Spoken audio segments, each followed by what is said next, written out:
Dear students, मैं Sonal Meena, assistant professor geography, government college Saipau Dholpur से। BA तृतीय वर्ष में सेकंड पेपर भारत भूगोल के अंतर्गत हम भारत की जलवायु के बारे में अध्ययन कर रहे थे।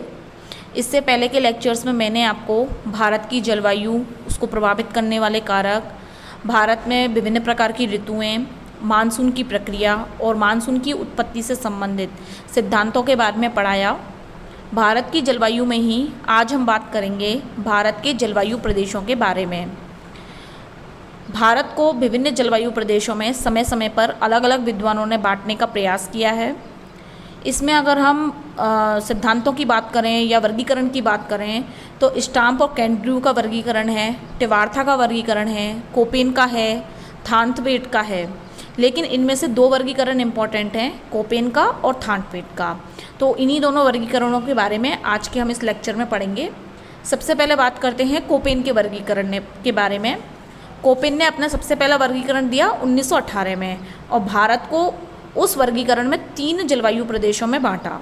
फिर उसने इसमें कुछ संशोधन किए और 1931 में और 1936 में संशोधन के बाद में फिर प्रदेशों का जो है वो वर्गीकरण प्रस्तुत किया। तो उसने जो अपने जलवायु प्रदेशों का निर्धारण किया वो 3 आधारों पर किया। एक तो वार्षिक और मासिक औसत तापमान, अर्थात उसने पूरे साल के तापमान को भी लिया और एक महीने के तापमान को भी लिया। इसी तरीके से वार्षिक और मासिक वर्षा, यानी पूरे साल क्या वर्षा हो रही है और एक महीने में कितनी वर्षा हो रही है, उसको भी एक आधार माना।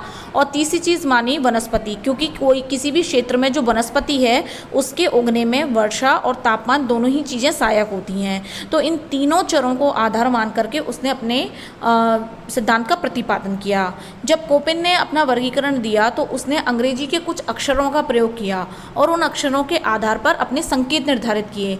यानी हर जलवायु के लिए, हर मौसमी परिस्थिति के लिए उसने अंग्रेजी का एक अक्षर लिया।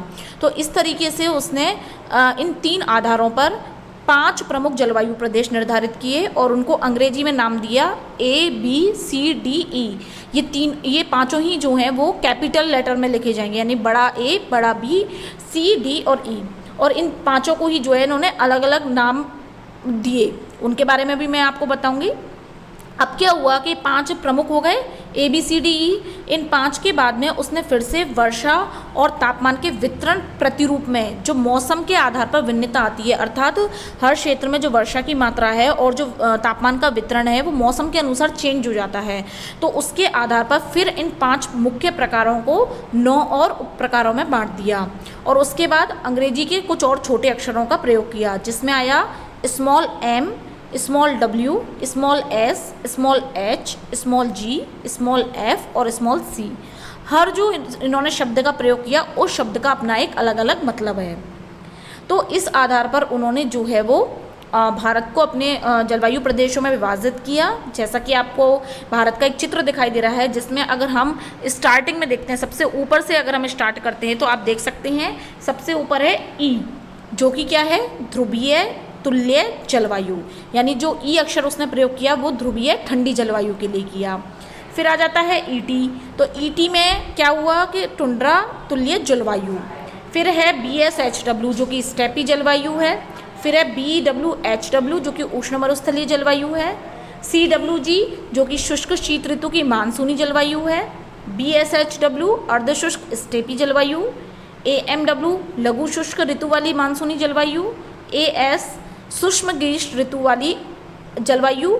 और एक आता है DFC जो कि लघु ग्रीष्मकाल युक्त शीताद्र जलवायु। तो इस तरीके से कोपेन ने जो है वो अलग अलग अंग्रेजी के अक्षरों का प्रयोग करते हुए अपने सिद्धांत में अलग अलग क्षेत्रों को दिखाने का प्रयास किया है। इसको मैं अब आपको डिटेल में थोड़ा समझाती हूँ। एक एक अक्षर का जब हम मतलब समझ लेंगे तो इसको याद करना, इसको पढ़ना हमारे लिए बहुत ही आसान हो जाएगा। सबसे पहले बात करते हैं AMW। आप देखेंगे A इसमें बड़ा है, M बड़ा है और W क्या है, W भी इसमें बड़ा लिखा गया है। सबसे पहले बात करते हैं इसका मतलब क्या हुआ। तो इसका मतलब हुआ लघु शुष्क ऋतु सहित मानसूनी जलवायु। मानसूनी जलवायु को प्रदर्शित कर रही है, जिसमें शुष्क ऋतु कैसी होगी, छोटी, क्योंकि मानसूनी जलवायु का मतलब ही क्या है कि इसमें वर्षा हो रही है। तो इसमें ऐसे जलवायु प्रदेशों को शामिल किया गया जहाँ पर वर्षा होती है गर्मियों में 250 से 300 सेंटीमीटर, इससे भी ज़्यादा होती है दक्षिण पश्चिम मानसून के द्वारा। यानी इस समय हमारे यहाँ पे दक्षिण पश्चिम मानसून चल रहा है तो उसके द्वारा वर्षा हो रही है। मेनली इसमें आते हैं मुंबई के दक्षिण में पश्चिमी तटीय क्षेत्र जो हैं, मुंबई वाला एरिया आता है। अन्य जो इसके क्षेत्र हैं वो है मालाबार और कोंकण तट, गोवा के दक्षिण और पश्चिमी घाट पर्वत का पश्चिमी ढाल और अंडमान निकोबार द्वीप समूह। जैसा आप इस भारत के नक्शे में देख सकते हैं AM जलवायु प्रदेश जो है वो दिखाए गए हैं, तो इसमें पूरा वो चीज़ डिटेल से दिखाई गई है। सेकंड है AW का मतलब हो गया उष्णकटिबंधीय सवाना जलवायु। यह मिलती है कोरोमंडल पे और मालाबार तट के क्षेत्रों में। इसके अलावा जो भारत में प्रायद्वीपीय पठार है उसके भी कुछ हिस्से में ये जलवायु मिलती है। कहने का तात्पर्य यह है ये जलवायु ज़्यादातर जो कर्क रेखा है उसके दक्षिणी भाग में मिलेगी। सवाना प्रकार की वनस्पति मिलती है। इस प्रदेश में गर्मियों में जो दक्षिण पश्चिम मानसून है उसके द्वारा 75 सेंटीमीटर के लगभग वर्षा होती है और सर्दियों में वर्षा नहीं होती है। नेक्स्ट आता है BSHW। इसमें H और W जो है वो स्मॉल में दिया गया है क्योंकि वो किसको दिखा रहा है, स्टेपी जलवायु को दिखा रहा है। और जो BS है इसका मतलब हो गया अर्धशुष्क। तो ये मेनली जो है वो हमारी कौन सी है, रेगिस्तानी क्षेत्र की जलवायु को हम इसमें शामिल करेंगे। इसमें आते हैं मध्यवर्ती राजस्थान, पश्चिमी पंजाब, हरियाणा, गुजरात के सीमावर्ती क्षेत्र और पश्चिमी घाट के वृष्टि छाया प्रदेश। यानी इसमें थोड़े कम जो रेगिस्तानी क्षेत्र हैं, यानी रेगिस्तानी जलवायु जहाँ मिलती है उनमें दो हिस्सों में उसे बांट दिया है। तो कम जो रेगिस्तानी जलवायु वाले क्षेत्र हैं उनको इसमें शामिल किया गया है। वर्षा होती है गर्मियों में 30 से 60 सेंटीमीटर, सर्दियों में कोई वर्षा नहीं होती। और यहाँ पर वनस्पति कैसी मिलती है, स्टेपी वनस्पति। नेक्स्ट आता है BWHW। ये है उष्णमरुस्थलीय जलवायु। वर्षा बहुत ही कम होती है, 30 सेंटीमीटर से कम। मेनली इसमें भारत का जो पश्चिमी राजस्थान का थार क्षेत्र है, गुजरात में जो कच्छ रणभूमि का क्षेत्र है, इसके अलावा जो गुजरात और हरियाणा है उसके दक्षिणी भाग जिनमें थोड़ा बहुत रेगिस्तानी जलवायु का प्रचार प्रसार देखने को मिलता है, और वो जो एरिया है पूरा प्रसार वाला उसको हम इसमें शामिल करेंगे। वनस्पति ना के बराबर मिलती है। और कैसी वनस्पति मिलेगी, कांटेदार वनस्पति। तो इस तरीके से देखो हमने दो पढ़ा, दो में आपने देखा कि सबसे पहले दो में ए है, ए दे रखा है, तो ए का मतलब हो गया उष्णकटिबंधीय जलवायु और बी का मतलब हो गया मरुस्थलीय जलवायु। उसके बाद जो अन्य अक्षर हैं वो उसमें शुष्क अर्धशुष्क स्थितियों को दिखाते हैं। तीसरी आते हैं CWG। तो ये एक तरीके से हो गई समशीतोष्ण जलवायु, ना ज़्यादा ठंडी ना ज़्यादा गर्म। तो इसको कहते हैं शुष्क शीत ऋतु की मानसूनी जलवायु। कहने का तात्पर्य यह है कि इसमें जो उत्तर भारत का विशाल मैदान वाला एरिया है, जिसमें कि पूर्वी राजस्थान आता है, असम आता है, जो उत्तर प्रदेश वाला एरिया है, मालवा के पठारी क्षेत्र है, उसको शामिल करते हैं। गर्मियों में तापमान रहता है 40 डिग्री सेल्सियस और सर्दियों में रहता है 27 डिग्री सेल्सियस। वर्षा गर्मियों में ही होती है, सर्दियाँ इसमें सूखी रहती हैं। नेक्स्ट है DFC, लघु ग्रीष्मकाल युक्त शीतआर्द्र जलवायु, यानी ठंडी और नमी युक्त जलवायु इसके अंतर्गत आती है। ये है सिक्किम, अरुणाचल प्रदेश और असम, हिमालय के पूर्वी भागों में। सर्दियाँ इसमें ठंडी होती हैं, नमी युक्त होती हैं और लंबी होती हैं, यानी बारिश जो होती है वो सर्दियों में होती है। तापमान रहता है 10 डिग्री सेंटीग्रेड। नेक्स्ट आती है टुंड्रा तुल्य जलवायु, जिसे हम कहते हैं ET। इसमें भी तापमान जो है वो 10 डिग्री सेंटीग्रेड से कम रहता है, यानी बहुत ठंड रहती है, हिमपात होता है। इसमें मेनली उत्तराखंड के जो पर्वतीय भाग हैं, कश्मीर, लद्दाख, हिमाचल प्रदेश के 3000 से 5000 मीटर की ऊंचाई वाले क्षेत्रों को शामिल करते हैं। नेक्स्ट आता है E जलवायु क्षेत्र, ध्रुवीय तुल्य जलवायु। यहाँ पे तापमान वर्ष भर 0 डिग्री सेंटीग्रेड से कम रहता है, यानी टोटली हिमाच्छादित जो प्रदेश हैं जहाँ हमेशा बर्फ़ ढकी रहती है, माइनस में टेम्परेचर रहता है, उनको इसमें शामिल करते हैं। इसमें आते हैं हिमालय के पश्चिमी और मध्यवर्ती भाग जो 5000 मीटर से भी अधिक ऊंचाई वाले क्षेत्र हैं। इसके अलावा जम्मू कश्मीर और हिमाचल के जो CS जलवायु वाले क्षेत्र हैं उनको भी हम इसमें शामिल करते हैं। तो इस तरीके से हम देखें तो कोपेन ने अपने वर्गीकरण में जो भारत है उसको प्रमुख रूप से 8 जलवायु प्रदेशों के अंतर्गत बांट दिया है। और उनमें जो मौसमी परिस्थितियां हैं, जो मौसम है वो अलग अलग है, क्योंकि आप देख सकते हैं कि जो दक्षिणी भारत है वहाँ पर वर्षा जो है वो ज़्यादा होती है, और जो उत्तरी भारत है उसमें जैसे ठंड ज़्यादा पड़ती है, दक्षिण भारत में ठंड कम पड़ती है। तो इस तरीके से जो अलग अलग मौसमी परिस्थितियाँ उनके आधार पर उन्होंने भारत को जलवायु प्रदेश में बाँटा। ठीक इसी तरीके से तो थानपीठ हैं, उन्होंने भी अपना वर्गीकरण प्रस्तुत किया। उन्होंने 1931 में सबसे पहले अपना वर्गीकरण किया, फिर उसमें कुछ सुधार किए, और सुधार करने के बाद में 1933 में अपना वर्गीकरण संशोधित करके प्रस्तुत किया। इन्होंने अपने जो जलवायु वर्गीकरण है उसमें 3 तत्व महत्वपूर्ण माने। सबसे पहले वर्षण प्रभाविता यानी वर्षा का जो प्रभाव है उसको, सेकंड तापीय दक्षता यानी किसी भी क्षेत्र में तापमान की क्या स्थिति रहती है वो, और तीसरा वर्षा का मौसमी वितरण यानी हर मौसम में जो वर्षा होती है उसका वितरण किस तरह का मिलता है। तो इस तरीके से 3 आधार पर जो है इन्होंने अपना वर्गीकरण दिया। सबसे पहले बात करते हैं वर्षण प्रभाविता के आधार पर। तो वर्षण प्रभाविता के आधार पर जब हम बात करते हैं तो इसने भी जो है वो प्रमुख 5 प्रदेशों में बांटा है, ABCDE। जैसे कोपेन ने बांटा था, इन्होंने भी ABCD बांटा है। इन्होंने जो A है उसको नाम दिया है तर क्षेत्र, यानी जहाँ वर्षा बहुत ज़्यादा होती है, वर्षा के वन सदाबहार वन मिलते हैं और वर्षा का औसत रहता है 128 सेंटीमीटर या उससे अधिक।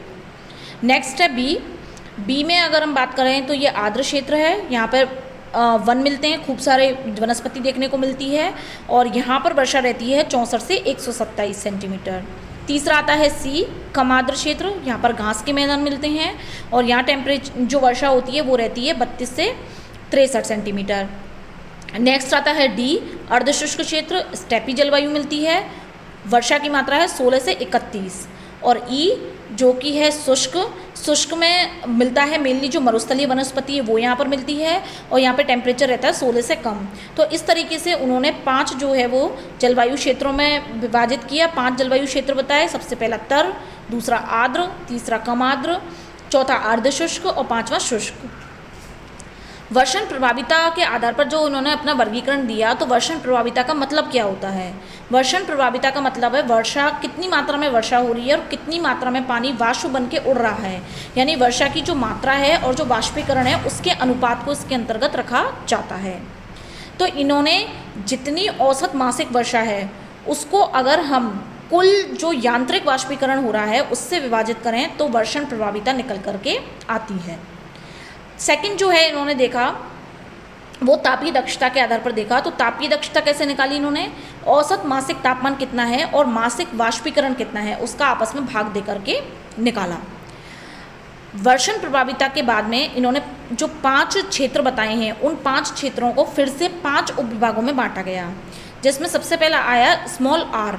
स्मॉल आर का मतलब है जहाँ पर पूरी साल बारिश होती है। स्मॉल एस इसका मतलब गर्मियों में जहाँ पर कम बारिश हो रही है। स्मॉल डब्ल्यू शीत ऋतु में कम वर्षा हो रही है। डब्ल्यू के बाद में छोटा सा कॉमा जहाँ पर वसंत ऋतु में कम वर्षा हो रही है। और स्मॉल टी जहाँ वर्ष भर में वर्षा हो रही है। तो इस तरीके से 5 क्षेत्र जो है वो इन्होंने फिर से दोबारा इसको उपभागों में बांट दिया। वर्षा के बाद में इन्होंने तापीय दक्षता के आधार पर बांटा। तापीय दक्षता का विभाजन मैंने बताया। तापीय दक्षता को कैसे ज्ञात किया? जो औसत मासिक तापमान निकल रहा है उसमें जो वाष्पीकरण है उसका भाग लगा दिया। इसको बोलते हैं टीई सूची। और जो वर्षण प्रभाविता है उसको बोलते हैं पीई सूची। पी का मतलब परसेप्शन और टी का मतलब टेम्परेचर। इसके आधार पर इन्होंने बांटा। सबसे पहला ए कॉमा जिसे इन्होंने बनाया उष्णकटिबंधीय क्षेत्र, जहाँ जो तापमान है वो है 128 जो उसका प्रतिशत है। नेक्स्ट है बी कॉमा मध्य तापीय 64 से 127। सी कॉमा न्यून तापीय 32 से 63। डी कॉमा टैगा 16 से 31।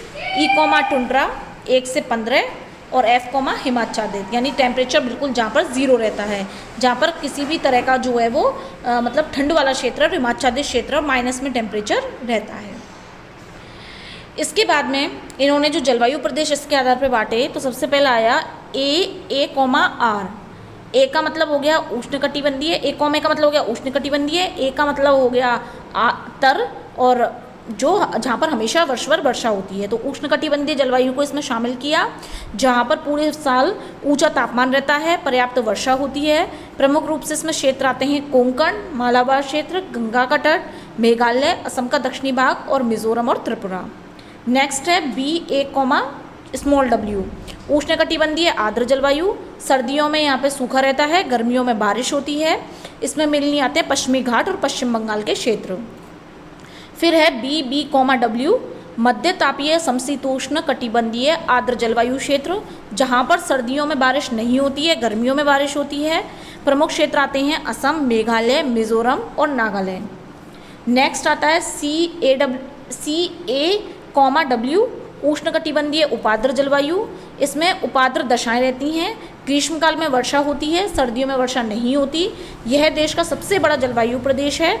इसमें उत्तर प्रदेश, दक्षिणी बिहार, झारखंड, दक्षिणी और पूर्वी गुजरात, दक्षिणी पूर्वी राजस्थान, मध्य प्रदेश, छत्तीसगढ़, उड़ीसा और आंध्र प्रदेश को शामिल करते हैं।